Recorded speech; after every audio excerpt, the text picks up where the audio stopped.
Seventh point ಬಂದು ಇದೆ benefits ಬಂದು ಇದು ಜನರಲ್ ಕ್ವಶನ್ನು. ಆಲ್ಮೋಸ್ಟ್ ಆಲ್ ಎಲ್ಲರಿಗೂ ಇದೊಂದು ಕ್ವಶನ್ ಮೈಂಡಲ್ಲಿ ಇದ್ದೇ ಇರುತ್ತೆ. ಸೊ ಯಾವ ವೆಸಲ್ಸಲ್ಲಿ ನಾವು ವಾಟರ್ನ ಕನ್ಸ್ಯೂಮ್ ಮಾಡಬೇಕು ಅಂತ. ಸೊ ಪ್ಲಾಸ್ಟಿಕ್ ಆ್ಯಂಡ್ ಪ್ಲಾಸ್ಟಿಕ್ ಅದ ಗ್ಲಾಸು ಅದು ಪ್ರಿಫರಬಲಿ ಅದು ಸಪೋಸ್ ಮಾಡಲ್ಲ. ಬಟ್ ಯಾಕೆ ಅಂದರೆ ಆದಷ್ಟು ಕಾಪರ್ ಮತ್ತು ಮಡ್ ಪಾಟಲ್ಲಿ ಯೂಸ್ ಮಾಡಿ. ಯಾಕಂದರೆ ಕಾಪರಲ್ಲಿ ಕಾಪರ್ ಪಾಟ್ ಏನಾದರೂ ನೀವು ದೂರ ಇಟ್ಟಿದ್ರೆ ಸೆವೆಂತ್ ಪಾಯಿಂಟ್ ಬಂದು ಇಟ್ಸ್ ಎ ಜನರಲ್ ಕ್ವಶನ್, ಯಾವ ಟೈಪ್ಸ್ ಆಫ್ ವೆಸಲ್ಸಲ್ಲಿ ವಾಟರ್ನ ಕನ್ಸ್ಯೂಮ್ ಮಾಡಬೇಕು ಅಂತ. ಸೊ ನಾನು ಯಾವುದ್ರಲ್ಲಿ ಕನ್ಸ್ಯೂಮ್ ಮಾಡಬಾರ್ದು ಅಂತ ಹೇಳ್ತೀನಿ. ಪ್ಲಾಸ್ಟಿಕ್ ಆ್ಯಂಡ್ ಅದರ್ ರೀಸೈಕಲ್ಡ್ ಬಾಟಲ್ಸಲ್ಲಿ ಕನ್ಸ್ಯೂಮ್ ಮಾಡಬಾರ್ದು. ಸೊ ಕಾಪರ್ ಆ್ಯಂಡ್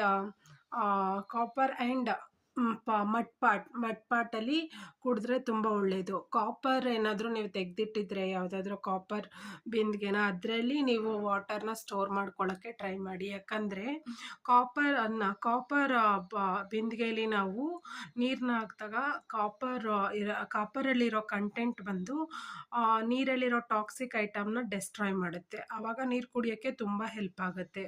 ಮತ್ತು ಮಡ್ ಪಾಟಲ್ಲಿ ಪಾಯಿಂಟ್ ಬಂದು ನೀರನ್ನು ಹೆಂಗೆ ಕನ್ಸ್ಯೂಮ್ ಮಾಡಬೇಕು ಅಂತ.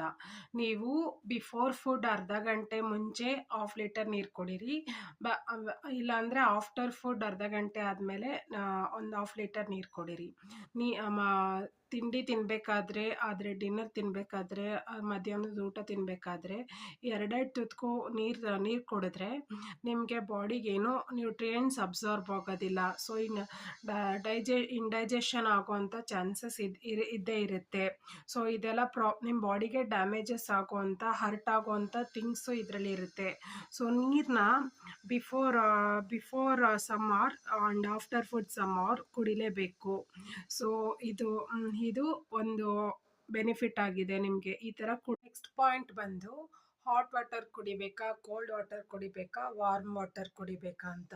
ಸೊ ಕೋಲ್ಡ್ ವಾಟರ್ ಕುಡಿದ್ರೆ ನಮ್ಮ ಬಾಡಿಲಿರೋ ಎನ್ಸೈಮ್ಸು ಮತ್ತು ಡೈಜೆಸ್ಟಿವ್ ಟ್ರ್ಯಾಕ್ಟು ಸ್ವಲ್ಪ ಕಾಂಟ್ರಾಸ್ಟ್ ಆಗ್ಬೋದು.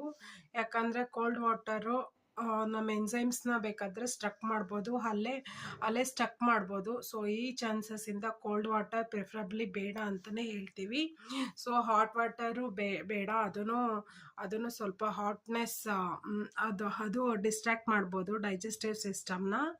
ಸೊ ರೂಮ್ ಟೆಂಪ್ರೇಚರ್ ವಾಟರ್ ಕುಡಿಯೋದನ್ನ ನಾವು ಪ್ರಿಫರಬಲಿ ಡಾಕ್ಟರ್ ಇನ್ಫ್ಲುಯೆನ್ಸ್ ಮಾಡ್ತಾರೆ.